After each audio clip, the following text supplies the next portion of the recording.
Hello friends, नमस्ते and welcome back to my channel Barewal Rashmi. So friends, त्यौहार सभी चले गए हैं और त्योहारों के चले जाने के बाद हमारे जो घर में है बहुत सारे ऐसे डिब्बे हैं, डिवाइडर बने हुए कुछ ऐसे खाली डिब्बे होते हैं, तो उन्हें बिल्कुल भी भूल से मत फेंकिए।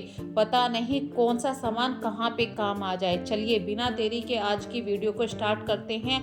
अक्सर फ्रेंड्स, जब हम कबर्ड को खोला करते हैं, किसी ड्रॉवर को खोला करते हैं, हमारा सामान कुछ इस तरीके से फैला हुआ दिखाई देता है, खिचड़ी सी बनी रहती है। तो ये जो हमारी दिवाली गई है, इस दिवाली में यदि किसी ने कुछ इस तरीके का आपको गिफ्ट दिया, जैसे बच्चों को चॉकलेट दी हैं, तो चॉकलेट वाले जो खाली डिब्बे होते हैं तो उसके अंदर बहुत सारे पार्टीशन बने होते हैं। उस पार्टीशन वाले भाग को बिल्कुल मत फेंकिए। बहुत सारे ऐसे डिब्बे होते हैं जिनको आप मतलब वॉलपेपर स्टिक आता है, उसको अच्छी तरीके से चिपका कर डेकोरेट करके अपनी कबर्ड में यूज़ कर सकते हैं। इससे क्या फ़ायदा होगा, हर सामान एक पर्टिकुलर जगह पे मिलेगा, सेपरेट रखा हुआ मिलेगा। और ये जो चॉकलेट वाला बॉक्स है, खाली बॉक्स है, इसके अंदर बहुत सारे डिवाइडर बने हुए हैं। तो देखिए, ये लाइट के कुछ सामान बच गए थे, सेलो टेप है, कुछ लाइट वाली टेप है, कुछ खुले हुए पैसे हैं। ये सब ऐसी छोटी छोटी सी चीज़ें होती हैं, यदि आप सीधे इन्हें ड्रॉवर में डाल देंगे तो ये मिक्स हो जाती हैं। पर इस तरीके के बॉक्स को जब आप अपनी ड्रॉवर में यूज़ करते हैं तो हर सामान पर्टिकुलर जगह पे मिलेगा। तो फ्रेंड्स, अगली बार इस तरीके के खाली डिब्बों को फेंकने से पहले एक बार जरूर सोचिए अपनी ड्रॉवर को कैसे ऑर्गेनाइज किया जा सकता है। अगला टिप्स लेकर आई हूँ इस तरीके के खाली बैग का। जब हमारे घरों में कुछ मिठाइयाँ आती हैं तो या तो पॉलीथीन के अंदर आती हैं या इस तरीके के रिसाइकिल वाले बैग के अंदर आती हैं। तो इन बैगों को फ्रेंड्स बिल्कुल मत फेंकिए, ये बहुत ही काम आने वाली चीज़ें हैं।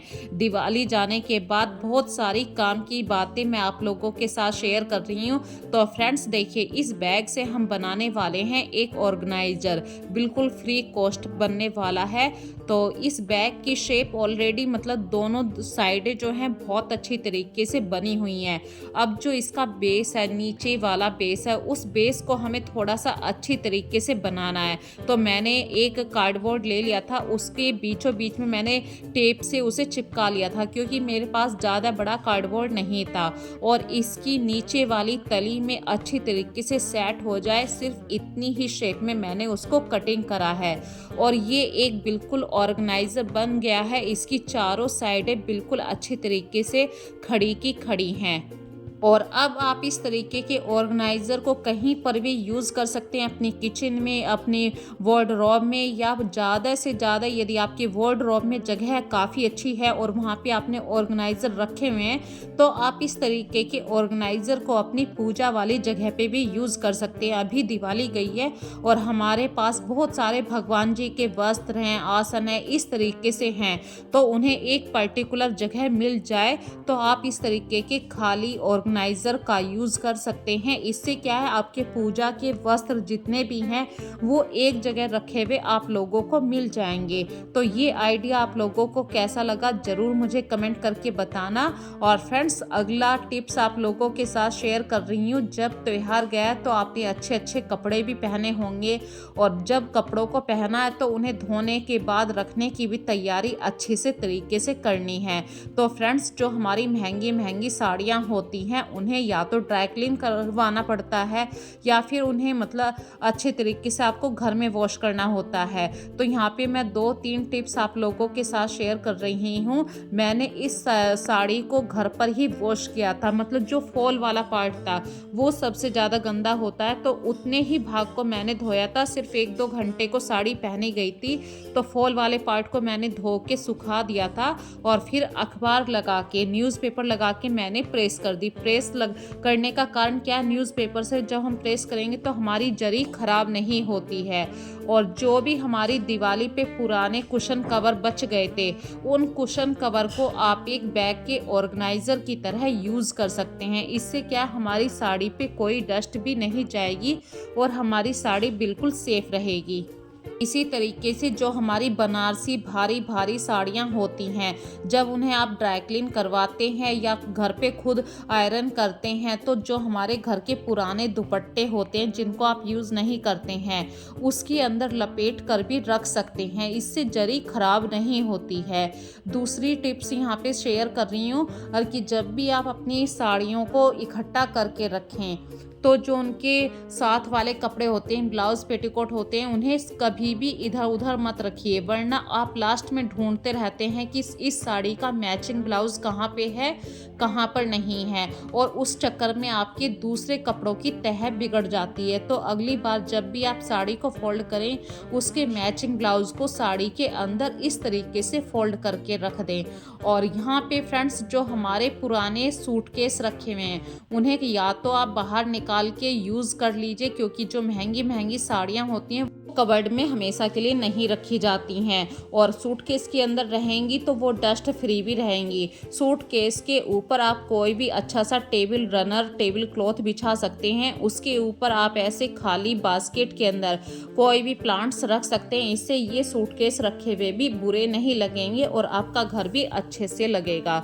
अगली बात आप लोगों के साथ शेयर कर रही हूँ किचन से जुड़ी हुई। किचन में जब भी हम त्योहारों में कुछ ना कुछ तो हमने बनाया है कढ़ाई के अंदर, और फ्रेंड्स तेल के अंदर कुछ खाने के पार्टिकल्स रह जाते हैं, जिसकी वजह से वो तेल अगली बार के लिए यूज़ नहीं कर पाते। तो इस तेल को रीयूज़ करने के लिए आप चाय की छलनी के अंदर टिश्यू पेपर लगा दीजिए, ताकि जो हमारे खाने के पार्टिकल्स हैं वो कुछ कढ़ाई के अंदर रुक जाएं, कुछ टिश्यू पेपर के ऊपर रुक जाएं।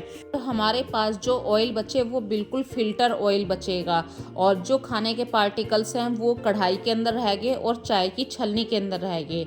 और यहीं पे दूसरा टिप्स शेयर कर रही हूँ, जब हम तेज गैस पे कुछ बनाते हैं तो हमारी गैस की हालत कुछ ऐसी हो जाती है। देखिए, वो जो साइड में आप कालापन देख रहे हैं, वो बर्नर के साइड में जो स्टैंड होता है, गैस के ऊपर स्टैंड रखते हैं, उसका कालापन निकलता है। ये तेज गैस की वजह से निकलता है। तो इस तरीके से गैस को साफ करने के लिए सिर्फ आपको 5 मिनट के लिए सर्फ साबुन, जिससे भी आप बर्तन साफ करते हैं, उसे लगा के छोड़ देना है और फिर गीले कपड़े से साफ कर दीजिए। मिनटों में, सेकंडों में आपकी गैस साफ हो जाएगी, बिना रगड़े साफ हो जाएगी। बस 5 मिनट के लिए उसे छोड़ देना है। अगला टिप्स आप लोगों के साथ शेयर कर रही हूँ, जब आप गैस पे कुछ ऑयल का बनाते हैं, जिस बर्तन में बना रहे हैं, कढ़ाई में, फ्राई पैन में, तो फ्राई पैन की या कढ़ाई की हालत कुछ ऐसी हो जाती है। तो ये जले हुए निशान कैसे जाएं, तो इसके लिए ना मेहनत करनी पड़े, तो इसके लिए यहाँ पे एक टिप्स शेयर कर रही हूँ। आप जो भी बर्तन साफ करने वाली साबुन है, विम बार है, उसके साथ पीताम्बरी को ऐड कर दीजिए। पीताम्बरी से बहुत ही आराम से ये तेल के निशान चले जाते हैं। या फिर स्टेनलेस स्टील, मतलब सिंक को साफ करने का एक लिक्विड आता है, उसको भी आप यूज़ कर सकते हैं। अगर वो भी नहीं है तो जो हमारे घरों में कोलगेट होता है, उसको भी यूज़ कर सकते हैं। इन तीनों में से आप कोई भी चीज़ यूज़ कर लीजिए। 5 मिनट के लिए अच्छे तरीके से रब कीजिए, यहाँ तक कि इस कोलगेट या पीताम्बरी की हेल्प से आप जो टैल के ऊपर वाइट टैल होती है, वहाँ पे बर्तन साफ करने की वजह से कुछ मार्क आ जाते हैं, निशान आ जाते हैं, उस जगह को भी अच्छे से साफ कर सकते हैं। तो एक साथ 2 काम यहाँ पे मैंने आपको करके दिखाए। देखिए, जली हुए फ्राई पैन को मैंने कैसे मिनटों में आपके सामने साफ करके दिखा दिया है। तो अगली बार यदि आपका फ्राई पैन या कढ़ाई ज़्यादा गंदा हो जाए, तो पीताम्बरी, कोलगेट या फिर जो मैंने एक बोतल का सॉल्यूशन बताया था, इन तीनों में से किसी ना किसी चीज़ को यूज़ ज़रूर कीजिए और अपने बर्तन हमेशा के लिए चमचमाते रहें। और अगला टिप्स आप लोगों के साथ शेयर कर रही हूँ, जब हमने अभी त्योहारों की बात करी, तो अहोई, करवा चौथ के जो हमारे मिट्टी के बर्तन हैं, उन्हें फ्रेंड्स इस तरीके से डेकोरेट करके आप कहीं पे भी डेकोरेशन के लिए यूज़ कर सकते हैं।